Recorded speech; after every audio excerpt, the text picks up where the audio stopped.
added agenda to members of the assembly earlier today, just to have it, that those were good. Back to it.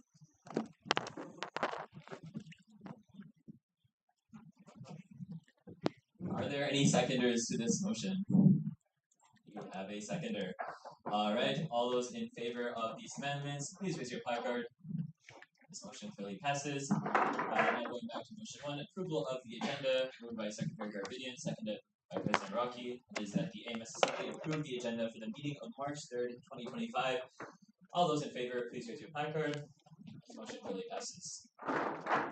Right, we will now be going on to the executive reports. President Rocky, you have the floor.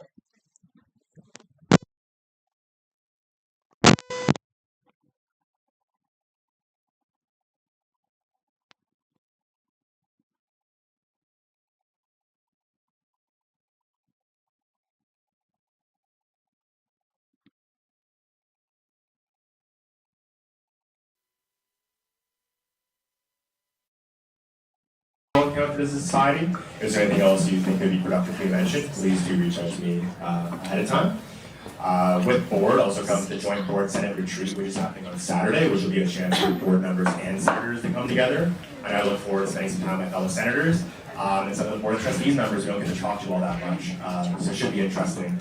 Again, if there's anything that you think would be valuable for me to pass on, you know how to reach me.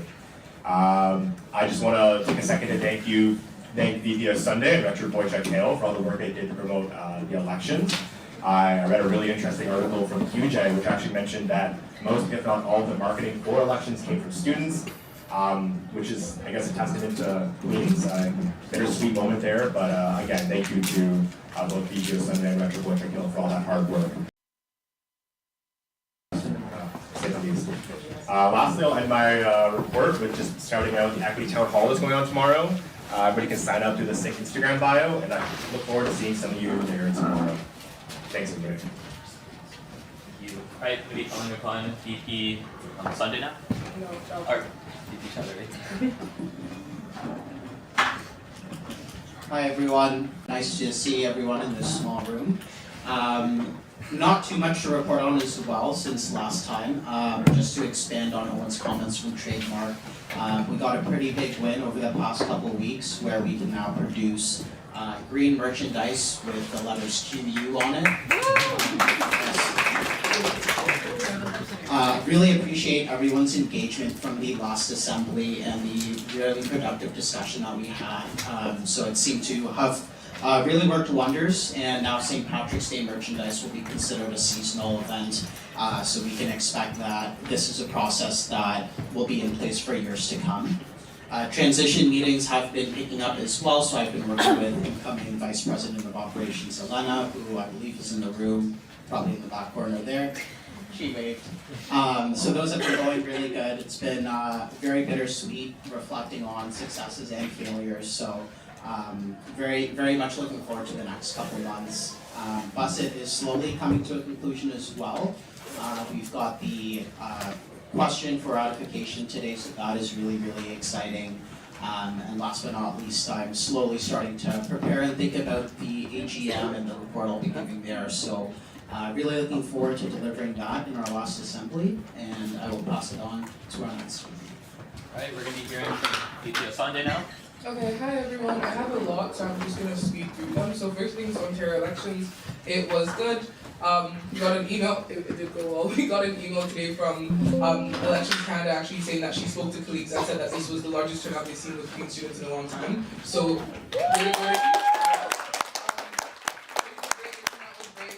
we definitely had a surprise visitor at our at our Meet the Candidate meeting, but it went well nevertheless. We have the plebiscite questions that have been made to the amendment. We just want to go out to our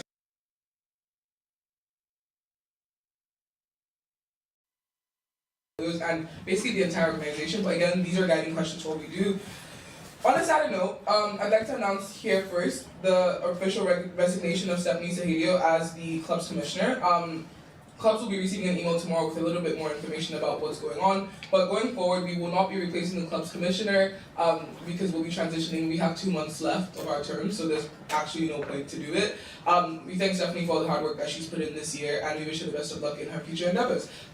Next, we also have the menstrual equity project. We are almost good to go. We bought all the dispensers. We're waiting to install them whenever they arrive. And last but not least, as mentioned already by Owen, we definitely have the equity town hall and a couple other events coming out of commissions. So pay attention to them. Harm reduction initiatives happening. St. Patrick's is coming up. Make sure to stop by our booth. We have food trucks going for the entire Saturday. Food is free. And we are making sure to highlight a couple different resources on campus for harm reduction and safety. Around a few minutes. Thank you. Alright, we are now going to be hearing from our ex officios. Chairperson Risha, do you want to go first?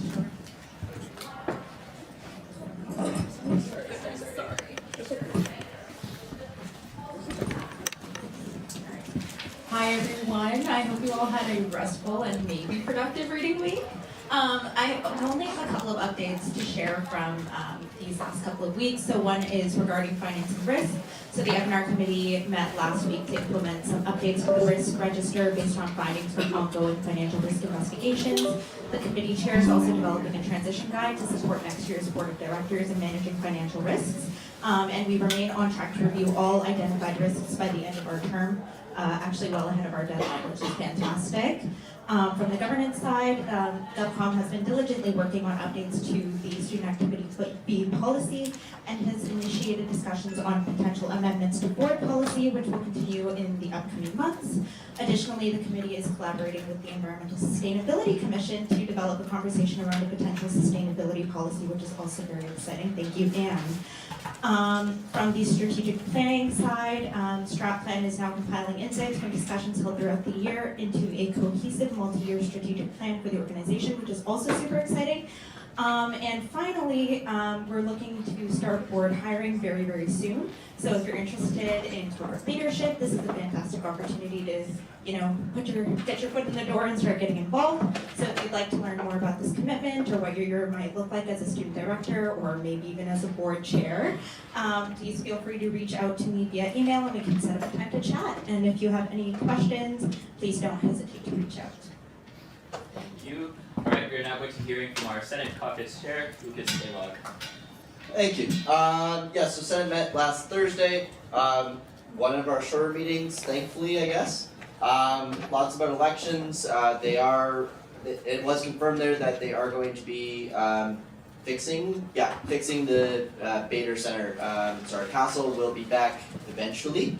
They have the engineer finishing up the report on how to fix the 600-year-old castle.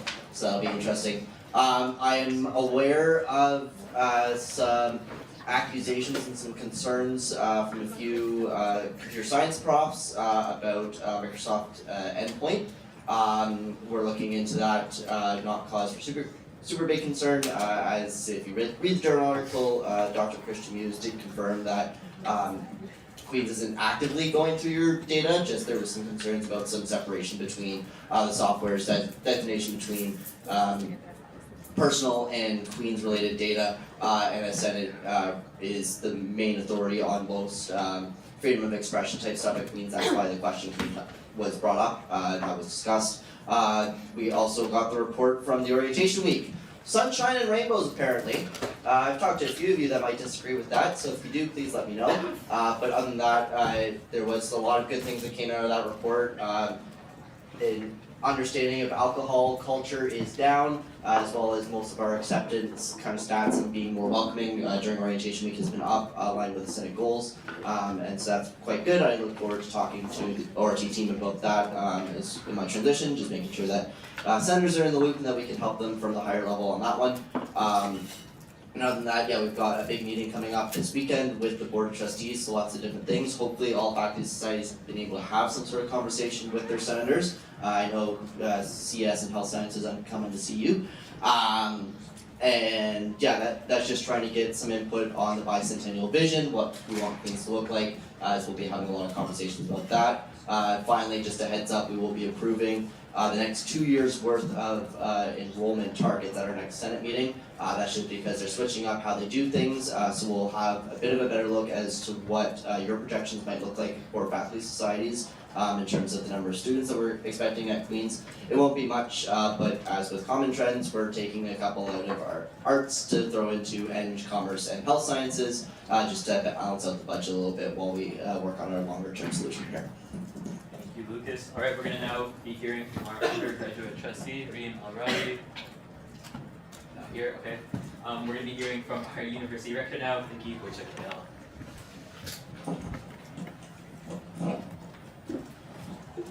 Thank you. Good evening, everyone.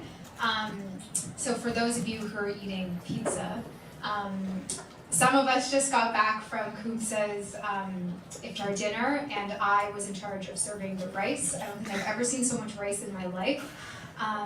But if you have a chance to go by at any point in the near future, I recommend it. It's delicious. I even got some shawarma. The volunteer shawarma. They gave it to me. I was a volunteer. Wow.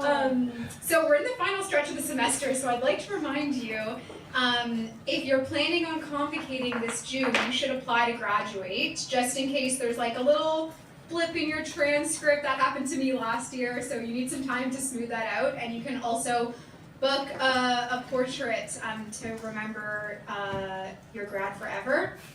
This week is Student Voices Week. I'm sure some of you have mentioned that already. I'm really looking forward to going to the student market tomorrow. If any of you have the time to walk by the Queen Center, it starts at 1 p.m. I also, I will put this in my written report when we have the next written report, but I did want to say that the Agnes Benedictson Tricolor Award Selection Committee is thrilled to induct Hannah Burrows, Zaid Kazem, and Aura Maxwell into the Society as the 2025 recipients. We are really looking forward to celebrating them in April. If you have the time to come by, you might have received an invite today. So please RSVP. And I would also like to sincerely thank the selection committee. If you're not aware, it's one student from each faculty society, as well as the AMS and SGPS dedicate their time to this committee, which is several days worth of work. So I really appreciate their work. I'm not going to talk about the provincial election again because I think it's been mentioned too much, but thank you to everyone who contributed to it. I will say that we got over 600 shares on those posts, so clearly it resonated with students and you guys were all spreading the message, so I really appreciate that. Other things you might have noticed, we were on a podcast earlier in the week, so if you're like still a little bit confused about what the rector does, search the Kingstonian podcast on Spotify or Apple or whatever you do to listen to podcasts, and I share a little bit about the rector role. I also talk about what me and the chancellor like to snack on during our meetings. And finally, I will say that, again, the Board of Trustees is meeting this week. You can actually view the open session agenda right now. It's in the governance portal. You don't have to log in to view the open session, and you can read my report as well as the AMS president and the SUS president report and everything else on the agenda. And if you would like to attend open session, you have to email trustee@queensu.ca. But if there's anything you want me to communicate, please do. Thank you. Sorry to cut you off short there.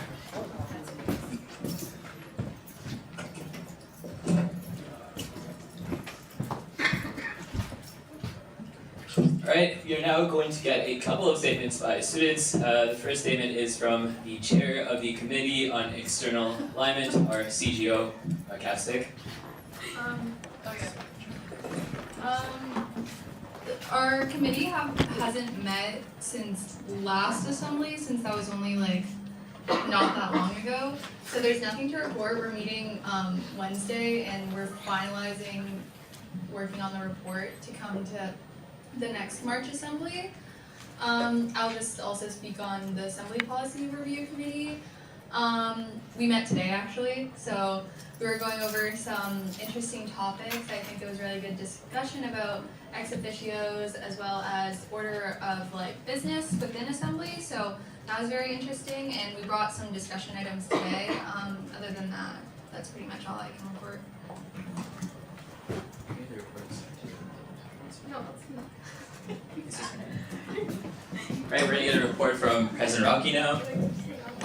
Yeah, as the chair of the General Assembly Review Committee, I don't have much to bring back. I know the last committee meeting, Secretary Garabedian brought some really interesting research that the committee had fun time digesting. It's clear that there needs to be a conversation on the relevance and usefulness of General Assembly. It sits in a weird in-between spot right now that the committee is hoping to give it a little more use or combine it with some existing procedures. I know we talked about clubs caucus, maybe combining those two bodies one day. But really the committee just had a larger conversation about how we can make governance processes more simple. And I think it was good because we're all on the same page and the next meetings will be more productive. So yeah, thanks everybody on the committee. It was a good discussion. You all right? We have a report from the Secretariat now. Yeah, I think I put everything up if I asked them. So just a couple of things. Award nominations are open. They're due March 16th. So just wanted to highlight that. It's been quite a wonderful experience having to oversee that process with the Vice President of University Affairs.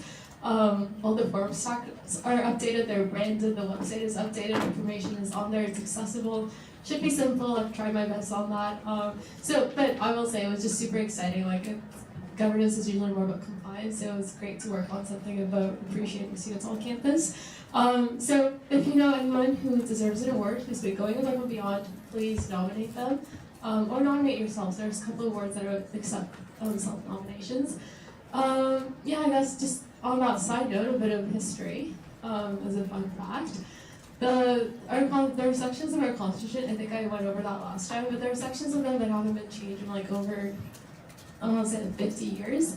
One of them is that in the event of a vacancy of the Executive Assembly can appoint someone. And that clause in the Constitution comes from the 1970s when the AMS president, I'm going to give a lot of respect here, he was so dedicated to his position, he decided to drop out of school to fully focus on being an AMS president, but then JCOM ruled that he's no longer eligible to continue as an AMS president because he was no longer a member of the society. So that's when they came up with that clause. There was a lot of back and forth at the time about whether they should retroactively consider him a member, so it's quite fascinating history. They ended up deciding that you need to be a member to be an executive, and the president at the time wasn't a member, so he was removed from his position. The exec had to appoint a replacement, and then his replacement was the VP officer, because that's the order of succession. And the VP officer ended up getting an honorary life membership for pulling through the society. That's it for my report. Thank you, Sylvie. All right, we are now going to be moving on to, or actually, are there any other statements by students? No. Okay, we're going to be moving on to the questioning period. Are there any questions? All right, seeing as there are none, we'll now be moving on to the next item of the agenda, new business. Right, motion to bust it referendum, moved by VP Chaudhary, seconded by President Rocky, and it is that AMS Assembly approved the addition of the following question to the special referendum ballot. Do you agree to the continuation of the bused fee mandatory for the next 3 years at $165 for 2025 to 2026, $180 for 2026 to 2027, and $195 for 2027 to 2028. This fee was originally established prior to 1974 and last went to referendum in 2022. VP Chaudhary, do you want to speak on this?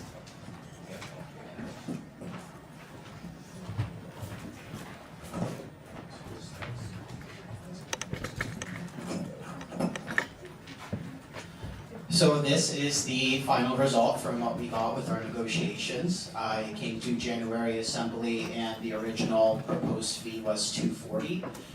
So I think this is a really, really big win for students.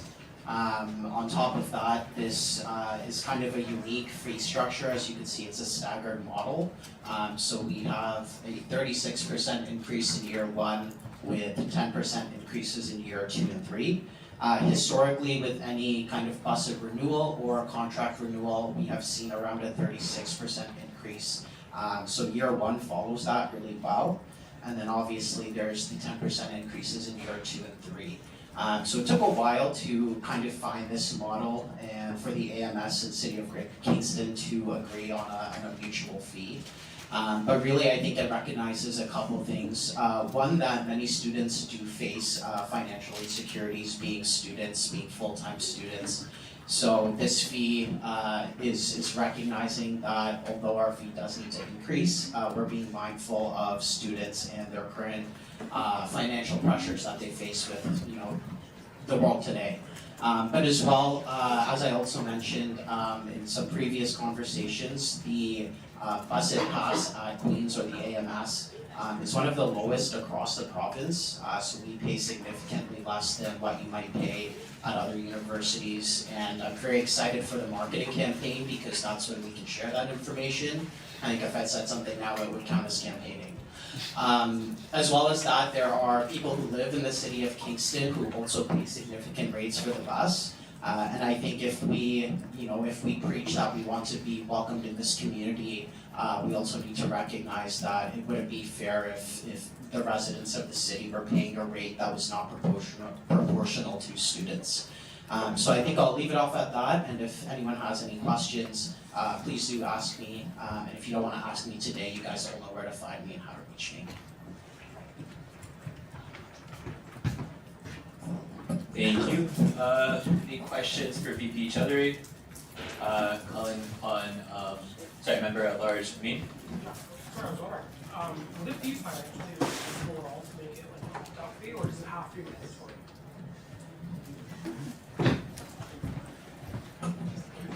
That was something we explored, whether it be a hybrid fee with the mandatory and optional component or just an optional component.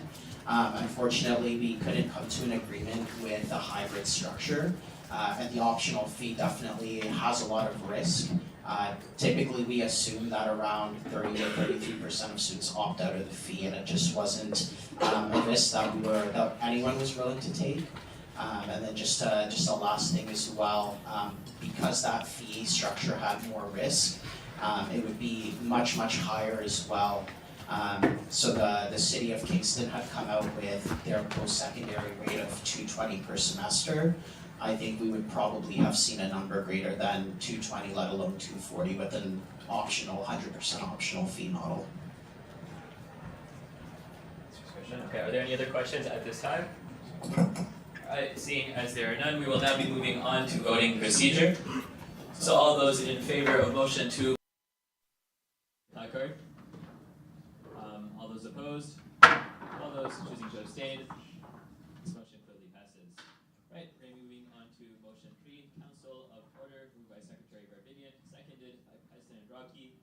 And it is that AMS Assembly approve the establishment of the Council of Order and the first reading of the proposed constitutional terms as shown in Appendix A. Hand it off to you, Assembly. Thank you. So I do have just a brief rationale for this, and then I'll go over what it is. So the background for this is that it really starts with the secretary position, which has quite a bit of discretion under our governance proceedings for the society. I'm of the opinion, and I was glad to see this shared with the executive, that a lot of discretion means a lot of accountability. So what this motion aims to do is establish a body of internal accountability for the secretariat. The other piece to it with this council is that it would include members of the Internal Affairs Office that have autonomous decision making, like the Judicial Affairs Office or elections. And the reason it's important to formalize that is because the secretariat politically represents these processes, and there needs to be the relationship between the secretariat needs to be with the judicial and election teams needs to be transparent and needs to be properly established so that year in year out that relationship can be maintained. So really what this does is defines the relationship with the secretary with the people that they're supposed to represent. I don't represent anyone other than the people in the processes in my office to the public. So defining that, and then the other piece is defining the mandate of the council so that in the long term we start to minimize the discretion of the secretary and move from personal, one person making decisions that impact a lot of people to more collective decision making that has a bit more diversity of perspective. So the changes proposed are a council that's chaired by the secretariat and includes all people with autonomous decision making and governance, The JCOM chair would sit as an ex officio, and only to the extent that they are supposed to oversee and protect the autonomy of the judicial system. The main mandate would be to protect the autonomy and integrity of AMS governance. Tends to be a bit trickier year in, year out, so it's important for us to be able to protect that autonomy, make sure that we can administer governance with integrity and accountability. And then, again, I think it's just the last piece there is just transparency, where it's like we're defining the relationship, and it is, we're doing so transparently in the Constitution, so everyone knows what the relationship that the Secretariat has with members of the autonomous systems of society. Any questions?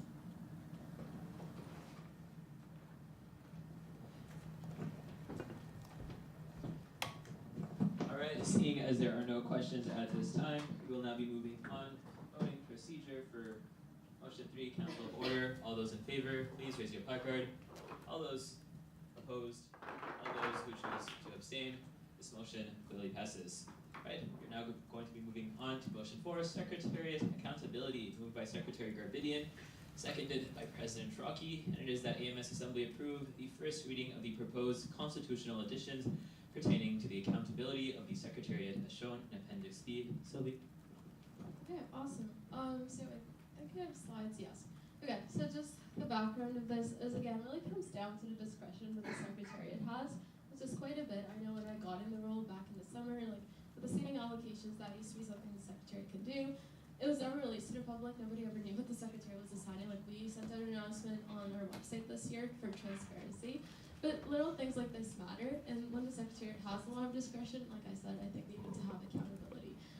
So this motion clarifies the accountability of the Secretariat to the President, President's Caucus, their Council for Political Representation, the Board of Directors, and Assembly. So just making sure that year in, year out, when the Secretary comes into the role, they understand that they are to be held accountable by the various decision-making bodies of the society. Then we're also adding a clause to protect the decision-making autonomy of the Secretary as it pertains to judicial or elections of the society, because I do offer support to these systems, and it's important for the Secretary to be able to maintain that autonomy. And then lastly, defining that clarifying the role of the Secretary on President's Caucus to, so that President's Caucus is holding them accountable. There's a lot of decisions that are up to the Secretary. Like, for example, the Secretary can appoint a member to the Judicial Committee if the committee cannot report. Up until this year, there was no reporting required with the Secretary if they were making such appointments, which isn't transparent and it's not accountable, to be completely honest. So this motion really just aims to achieve more transparency in general by holding the Secretary accountable and making sure that when they're making decisions, they're reporting on them so people, so there is accountability, people know what's going on with governance. Any questions?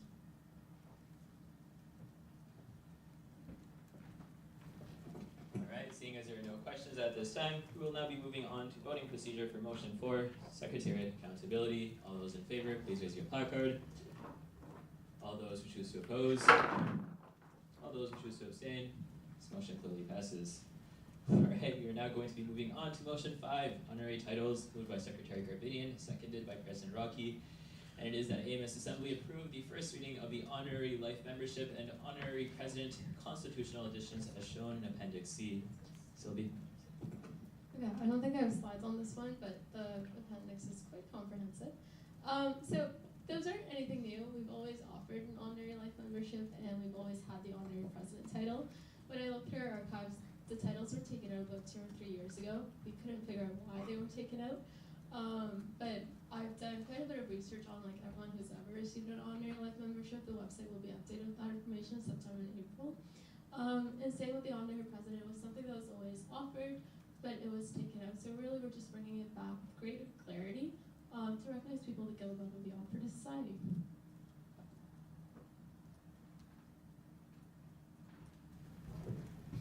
Are there any questions at this time?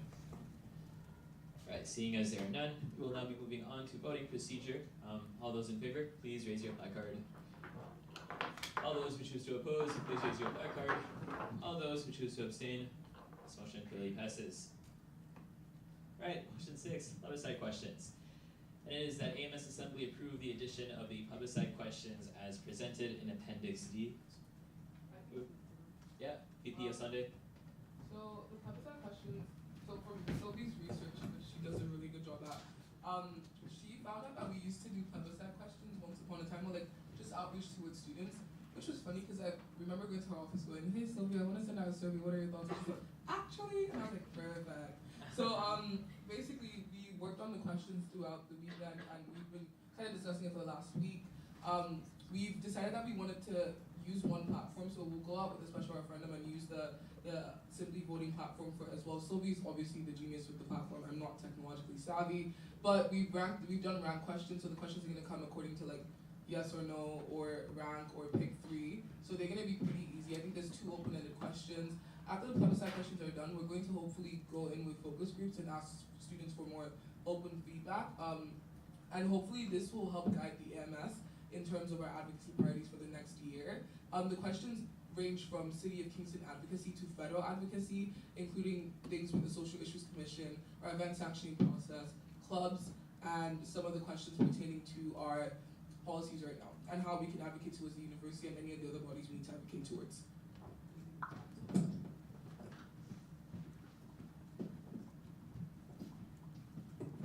Pretty much what Ruth said, just kind of highlighting that this, I think, is an incredible opportunity for the incoming team, because they will have more information about where the students are at and what their advocacy priorities are, so they can use that within their terms in the upcoming year.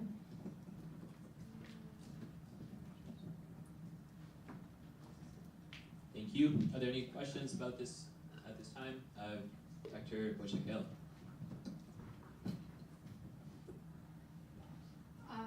I just had one comment that I think like there's so many questions, which is wonderful. I'm wondering if like some of them might need to be a little bit more detailed in like explaining it, just from like someone who has just no involvement of it. Like one of the examples would be, do you agree that Queen's University should prioritize divestment from fossil fuels? I think it maybe you guys want to get to the bottom of something a bit more, because the university would say they are because they have divested, but maybe you're trying to get at further divestment or a certain number, if that makes sense. Like I think some of the questions just need to be a little bit more specific if you're trying to get like really accurate data on what students are saying, because I think the perspective of like divesting from fossil fuels could be a really large range. Like someone might think we should divest from 100% or none or 10%, if that makes sense. That's just one example of the questions that stood out. Again, we are open to all feedback, so we'll definitely take that into account. We were hoping to have the commissioners and kind of the people who the questions relate to do some marketing with them, so like be available at the ARC to talk to students who have any questions around what they're around. And I think the referendum in the fall, Sylvie had like an opportunity for you to click on like some extra information to be included to the question. So we were gonna go in with mini whatever. We were gonna go in anyway. So we'll definitely fix that, and we'll take into account your question. And we just wanted to ensure, because we're already talking a lot about the divestment from fossil fuels and the QBAC petition, so we need extra data. Like it couldn't hurt to have that and also have the petition and everything else that's going on. But we'll definitely fix it to make it a little bit more detailed so that we can capture what we want. Yeah, and even like linking the Housing Resource Center so someone can click on it, because if you've never used the Housing Resource Center, I'm worried you might have students saying that it's not adequate because they've never used it. Yeah, so I definitely like I did a test run of this with the government, and I was like, tell me your feedback, and I messaged Sylvia about the feedback this morning. So it was one of the things that we flagged, definitely, yeah. Any other questions? And sure. Hi, I just want to clarify some things about the divestment thing. The way that the QBAC petition is calling for its divestment just means like complete divestment, but I do believe that only about 2% or so of like the university's entire whatever divestment portfolio is in fossil fuels anyway, so it's not like a huge decrease. It's not like we have like a proportional decrease of like 30% or something if only 2% is there in a total. I think definitely like a content statement could be helpful, but I think the purpose of this survey is generally kind of like to like sketch out like what are our broad advocacy goals, rather than like specifically do you want us to decrease our fossil fuel divestments by this percent or whatever, you know, like just generally like are people in support of it or not support of it, and then we can get into the details later. Right. Yeah. Any other comments or questions at this time, guys? Alright, seeing as there are none, we will now be moving on to voting procedure for motion 6, plebiscite questions. All those in favor, please raise your placard. All those opposed, all those who choose to abstain, this motion clearly passes. Alright, amazing. Okay, we are now moving on to the discussion period. Alright, first item of topic, orientation budget. Call upon the ORT director, Ali, to give a little speech.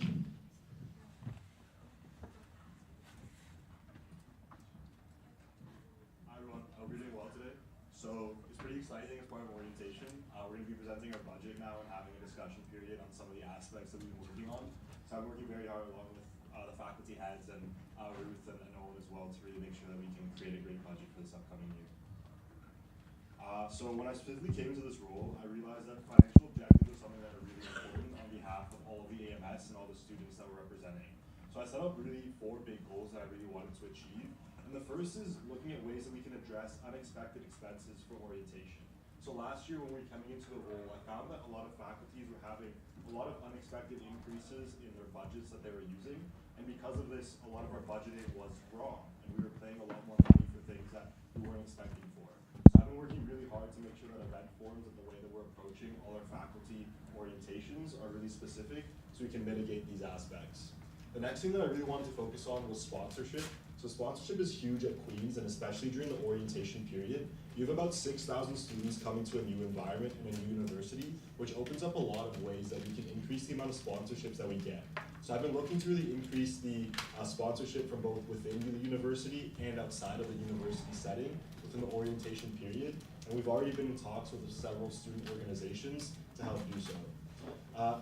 Thirdly, the next part that I really want to focus on is related to sustainability, which is in line with a lot of the things that we were talking about today, which is promoting the reuse of equipment and events, which makes things a lot more efficient and more cost effective.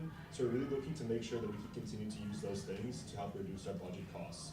And finally, I want to make sure that we're really transparent with all the aspects that we're communicating. I've already shown the budget to several people as part of the AMS, and also your faculty heads from each of your societies, which was a great first step to making sure that we can increase the transparency that exists here.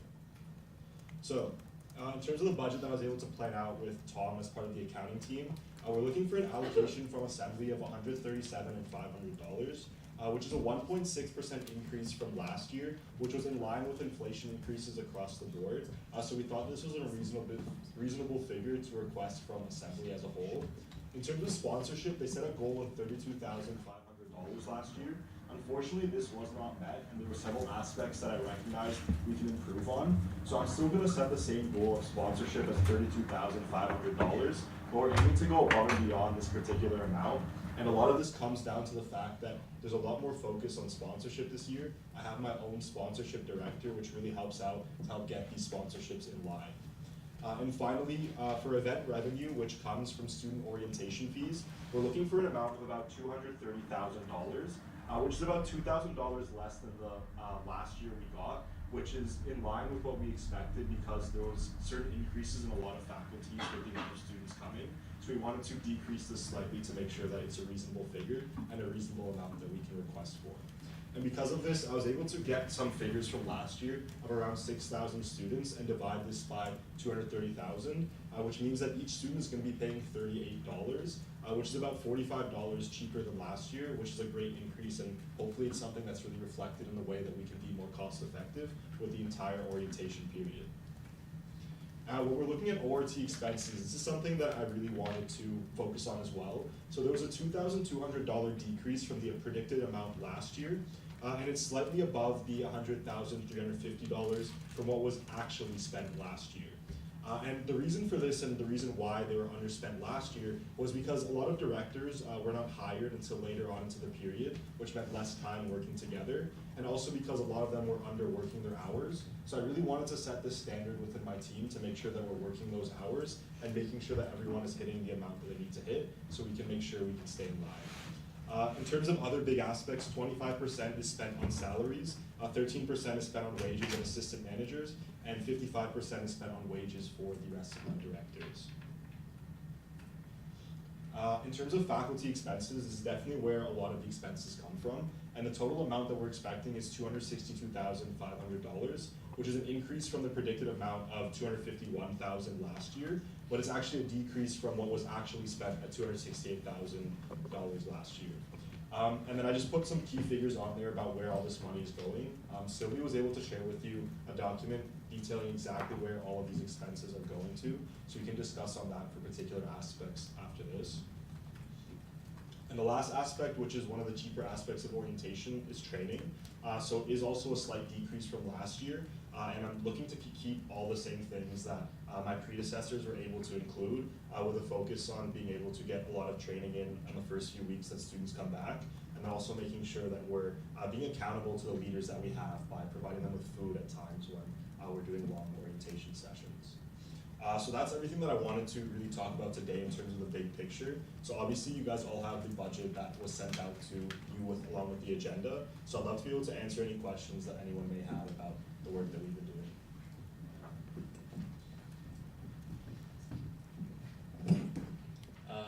President Shahana? I don't know if this is a point of order information, but the budget was sent out over email.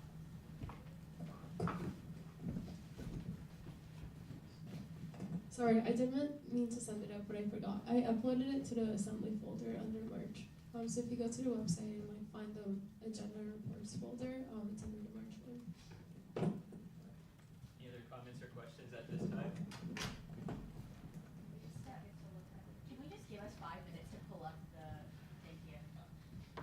Again, it's a discussion item. We won't be coming for it to be passed till next March assembly, but please look at it now so we can take your feedback and then the budget discussion.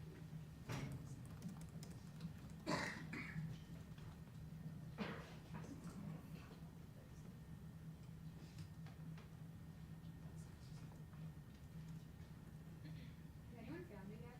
Sorry, when is next assembly? March 24th? It's under like the assembly reports tab on the website, yeah. Not offending.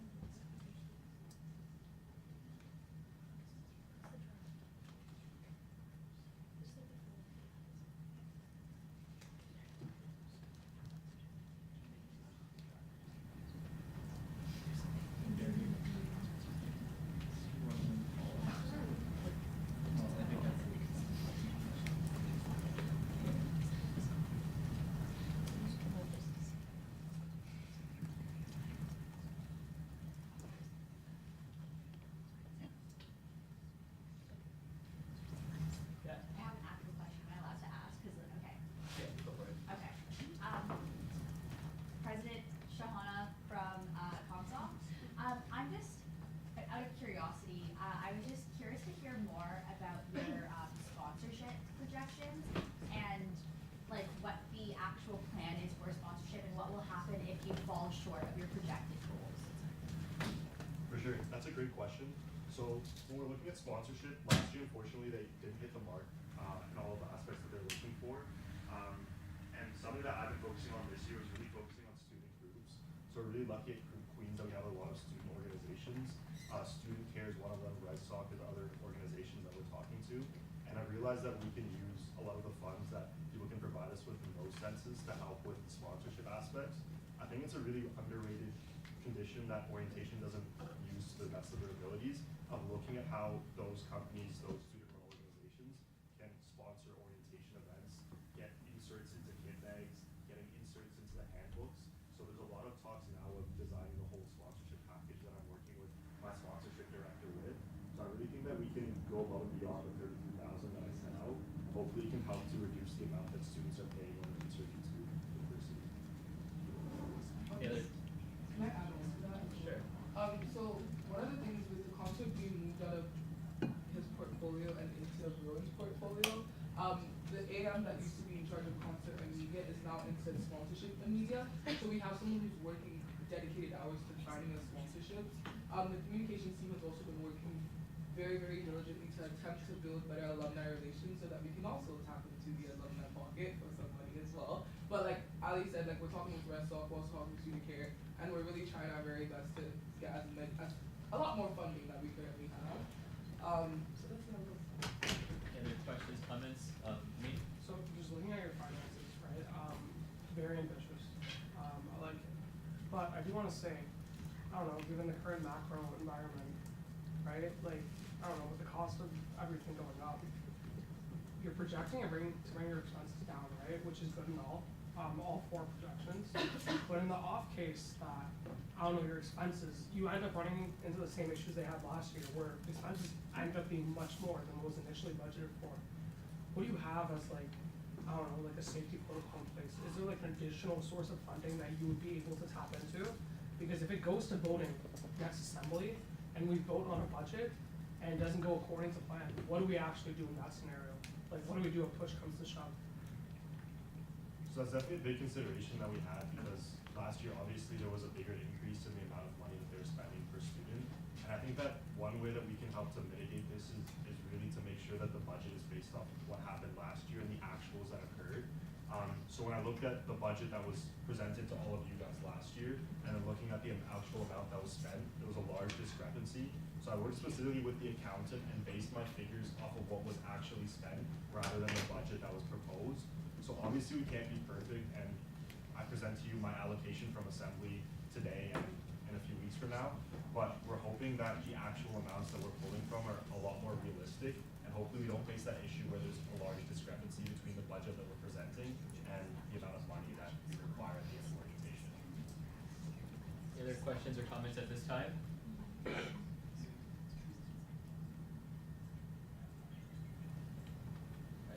Seeing as there are no other comments, questions, we will now be moving on to the next item of discussion. That is trademarks.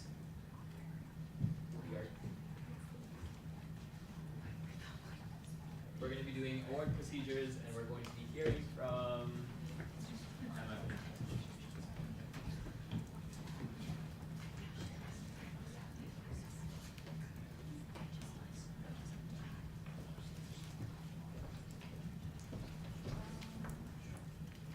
So I'm just gonna run through conflicts of interest procedure as well as just like the general outlines for award committees.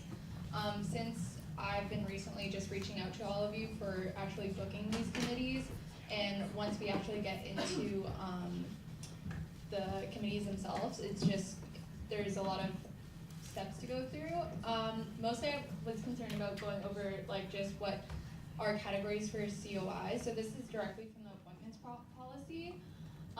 In my interpretation of it, the category 1 would essentially mean, for the purpose of the committees this year, if you plan on nominating any individual or group for the award you're sitting on, you're going to be asked to excuse yourself from the committee, and then we'll make an appointment to that committee, just because it's seen as where it just seems that you have a clear conflict. So that's just that procedure going forward. So category 1 and 2 particularly, you'll be asked to excuse yourself, and when you excuse yourself, the method is just to email myself, and then we'll go from there and make the appointment to the policy. That's mostly what I wanted to go for COIs. I also have been setting the PDF for what the certain COIs are, so before you even get to looking at the nominations and applications such as that, you can kind of briefly look over it, just in case as well you decide to nominate any individuals for those awards. As well, just for confidentiality purposes, those who are sitting on committees will be asked to sign an NDA with the Alma Mater Society, just because we all are dealing with personal information, so just that. This is a very blurry kind of picture of what the actions are, but for the most part it is recusing yourself from the discussion for category 1 and 2, and then just for 1 we will ask you to, we'll make a new appointment to the committee. And then this is just the responsibility of chairs. This is mostly targeted to the commissioners who will be chairing these committees. You all are going to be non-voting members of these committees, so it's important to keep in mind also the dynamics with the people in the committees, and making sure that you're not necessarily going for or against any particular nomination. And then just the responsibilities of completing a selection committee decision, which lists all the recipients and their contact information, and listing all the members of the selection committee, including notes relating to abstentions from votes or substitutions. And that's pretty much all I really wanted to go through, but if there is any questions to this, please let me know. Yeah.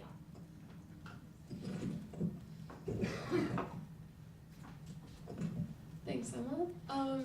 Like Emma said, there will be a PDF document shared with all committee members and outlines like specific examples of what might be category 1, 2, 3, or 4. So be sure to review them and work with Emma on their disclosures and on how to move forward if you do identify conflict of interest. Oh, okay. Okay. I think that's it. Any other comments or questions at this time? All right, we're going to be moving on to the next item of discussion. That is assembly discussion. This discussion is going to be led by Sylvie. Okay, so this one really came out of the Assembly Policy Review Committee. We did want to get everybody else's opinions on some of the things we've been discussing, given that you've all been on Assembly for quite some time at this point of the year, so you might have some valuable input. So we'll go through these one by one. We'll start with the order of business. Something that we discussed at the committee is officially moving the items on the agenda around, so it has to have like new business before business from the minutes or like old business, just to get through the new items like before we talk about new motions. Another item of discussion that did come up in the committee was moving reports to the end. Not sure how I personally feel about that, but happy to get any thoughts on the reports or the order of the business the way it currently stands. Anyone looking to speak on that topic?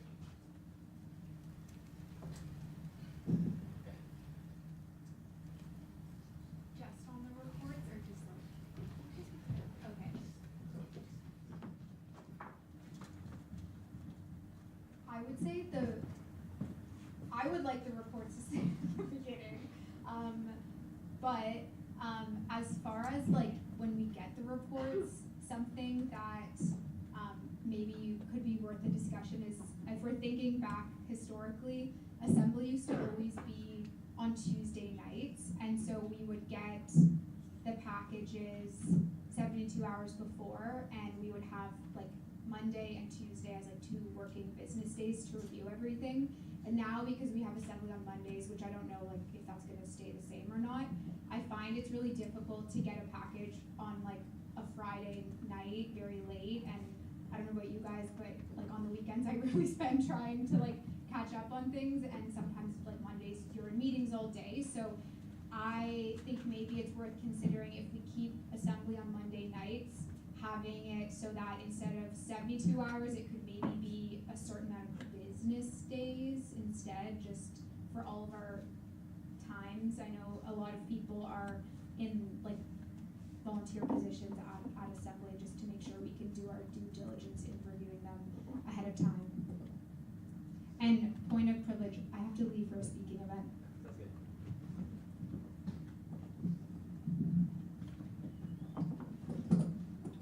Thanks for the feedback, definitely noted. And also definitely where we were headed with that too. So we will put that up going forward, a proposal to Assembly, also an amendment. So moving on, I guess, given there isn't any comment, is to talk about transition. So and this one is a bit, I'll go kind of a bit into like what the policy says we're supposed to do, what we've done, and open it up to feedback on what we should be doing. Policy says that in April, the incoming and outgoing secretaries are supposed to organize an assembly for incoming members of Assembly, where they elect their new speaker, and they learn how Assembly is supposed to function. That's what policy says we're supposed to do. Now, we haven't done that in a couple of years, I think. This year, what we did in the summer is hold like a 1-hour training session with President's Caucus in the summer, and then again in September to go over information related to Assembly. So happy to get feedback on that too, like either here or like afterwards if you do remember your training sessions and you do have feedback on how to improve them. But that's what we did this year. So I guess kind of the question for this Assembly is like, do we think an incoming Assembly just for the incoming members will be productive or beneficial? Or should we say be inviting them to General Assembly where they're expected to attend that and observe how proceedings at General Assembly operate? That would be the other option, or invite them to General Assembly and hold another session later in the school year or like before they start their terms. Yeah, that's where voting members of Assembly, incoming executives and commissioners will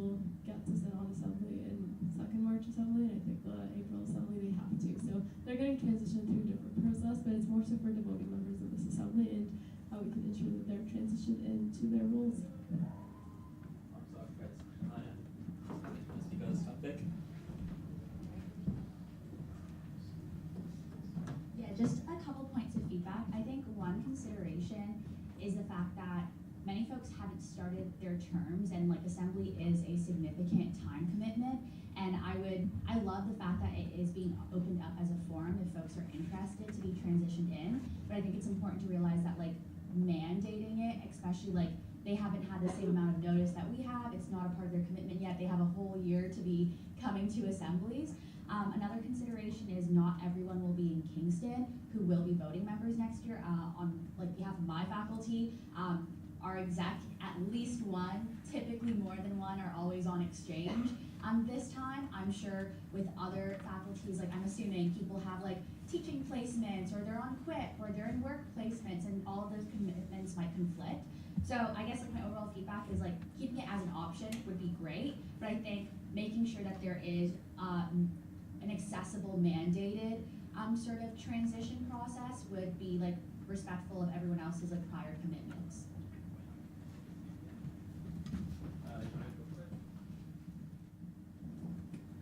Just to follow up on what she said, as the incoming executive for the next team. I've been on assembly for 2 years now, and next year will be the third. I still don't know what's happening, if I'm being very honest with you.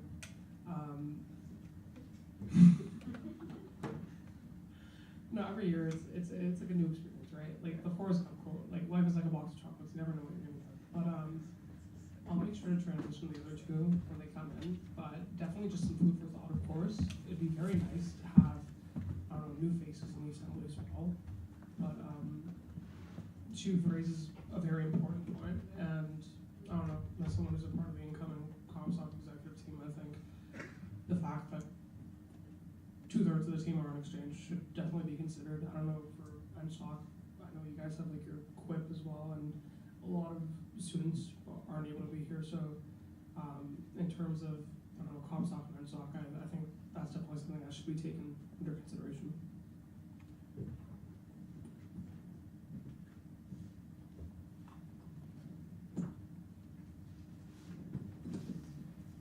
Hi, President Heller from NSS. I think that actually having that transition is very important. As someone who didn't get that transition, you're kind of like thrown in because we came in during November and we came to our first assembly in December. So I think that while accommodations is really, really important, we can even try to do like maybe like a semi-virtual in-person one. Because I know when I came to my first assembly, I had no clue what was going on, and it was only until I sat down with Sylvie that I actually like understood what was going on. So just to kind of avoid that in the future, I think that would be important.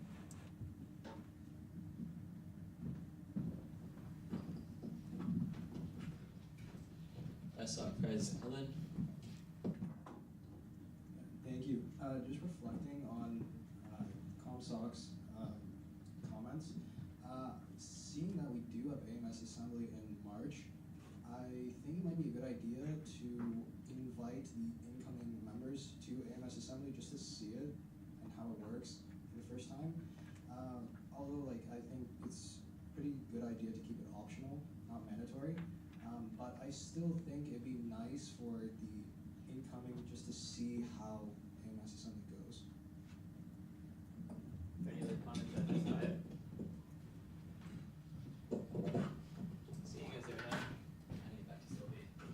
Yeah, that was all good feedback. I know, Miguel, when you called left, I think he had to attend assembly before we did the transition meeting.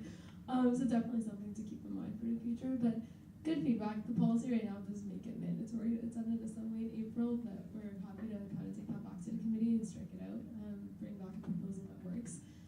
Definitely focusing more on the accessibility and like transmission of information as opposed to like the check mark that you attended assembly and like you were there. So good feedback there. If, like I said, you have any feedback for the transition you did actually receive, like outside of the assembly, like in the meetings that we've had, please email me so I can transition the incoming secretariat with that knowledge to improve the transition period. The other one, agenda release report. I'll kind of go over those like high level and then open it back up for feedback. So just as a little fun fact, it used to be not too long ago, by that I mean like maybe less than 25 years ago,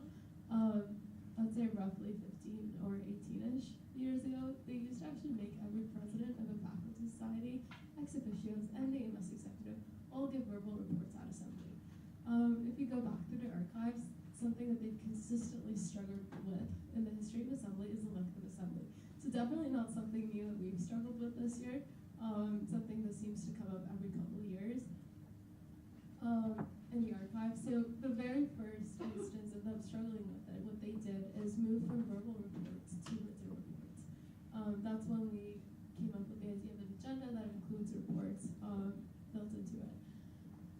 And then you move forward, just kind of as a fun fact, maybe around 10 years ago they came up with assembly committees. That wasn't a thing at that point. And then they came up with assembly committees and they used to appoint people via assembly. You had to go up and present why you wanted to sit on that assembly. A couple moved back like around 5 or 6 years ago, they came up with the nominating committee because they were like appointing people through someone who's taking up too much time. So it's quite fascinating to see the progression of it, but anyway. So the question here that I want to get people's feedback on is, do we think there should be more guidance on what the reports in the agenda package include? I know that was a question that I got earlier in the summer, and it's like, admittedly, I was walking to my role and like I didn't even know what to put in the report, and like I was just kind of, let's transparent what I've been working on, and like, trying to include that as much as possible.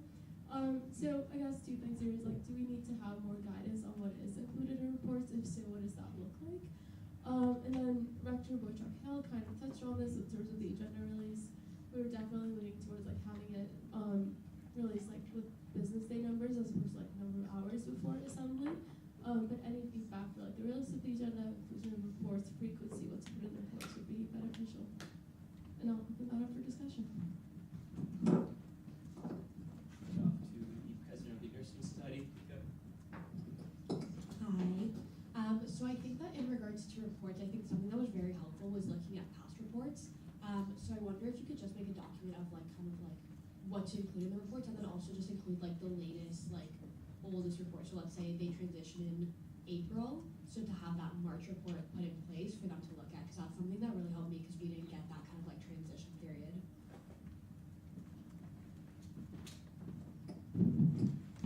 Yes, Sunday. As a person who sometimes orders food, I think the reason why assembly is on Mondays is because of the affordability. I'm not gonna lie to you guys, like we get 50% off and everybody gets fed and it's stuffed. That's all that matters.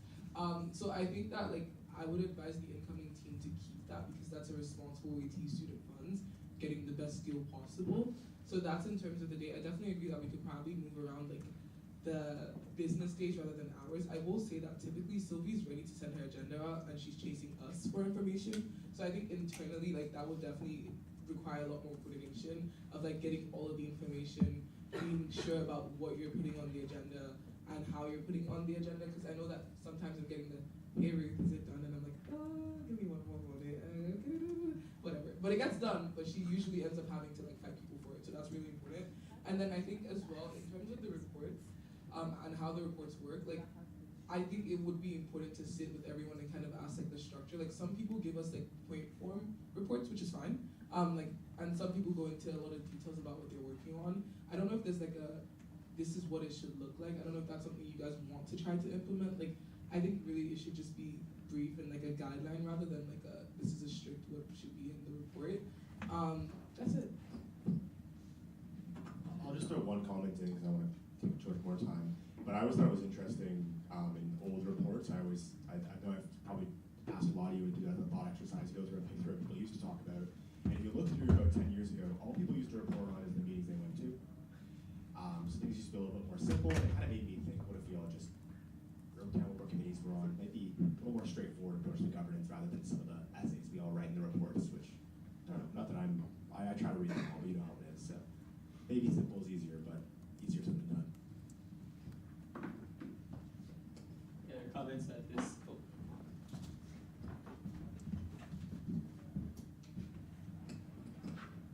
Comstock President Matheson.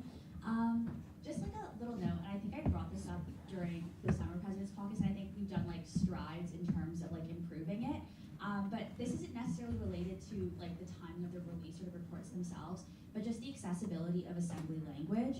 Obviously, like many of us have been in our roles for the entirety of the year, like all we do is like live, breathe policy at this point. But that said, assembly is also meant to be accessible to the general student at large. And I do find that a lot of the jargon in these policies can be really difficult to parse through, unless you're like a student who like studies policy and how to study that. But I can speak for the folks in STEM or business or whatever, that isn't our cup of tea. So I think just focusing on the accessibility of the language itself. I know it is bureaucratic for a reason, but I think it's also like our due diligence to kind of break down any of those potential language barriers, especially for folks who like English may be their second language, or policy just isn't something they're super comfortable or familiar with. But that's not to say that strides haven't been taken. I think like the team this year has done a lot to make sure that it's been accessible. They've made themselves super available to support voting members, but kind of taking it a step further to support just general students at large, I think would be a nice point of discussion moving forward.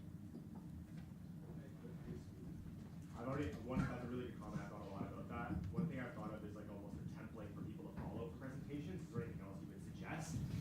Keep talking. I guess in terms of language, I think formatting like some sort of presentation, even it's like, I think you guys have done well with the consistency and like the wording of different motions and all, but maybe like a breakdown of like what that template motion actually means. Another thing, this is not as much like language-based accessibility, but even just like slide decks and stuff. I don't know, for me, sometimes like the colors on the slides or the fonts can be really difficult to like read. Folks might not be like really familiar with it, so maybe even like consistent templates for slide decks themselves that are visually accessible. The fonts are easy to read, they're large enough to read, especially when like budgets are thrown on the screen, but like we might not have access to them on our laptops. Like the fonts are so small, you can barely see the numbers. Just little things like that where like some of us may be able to, but we can't assume that that's the case for everyone. But that's like, those are very nitty gritty details. I feel like can't fix everything all at once, but I think those are some potential areas for improvement. Anyone else want to speak on this topic of Just to build off what she said, I don't want to make it too commerce, but an AMS pitch deck is at least an idea. I don't know, I'd consider putting out like a report somewhere, maybe like, I don't want to say a census per se, but like maybe we could poll the students, see specifically what they want to know more about the AMS, like maybe the fact socks respectively, they could also put out some feelers just so we know more going into next year. Yeah, no, definitely. I think accessibility is definitely like one of the most like greater concerns, right? A lot of students don't care, but yet they want to know, right? How do we provide that information to them in a meaningful way? That's one of the things we talked about at the committee meeting as well. It was the General Assembly Review Committee. Like how can we convey that information to them in bite-sized like nuggets that make sense, right? Definitely a lot more discussions to be had, but yeah, presentation for one is definitely a good place to start. Anyone else want to speak on this topic right now?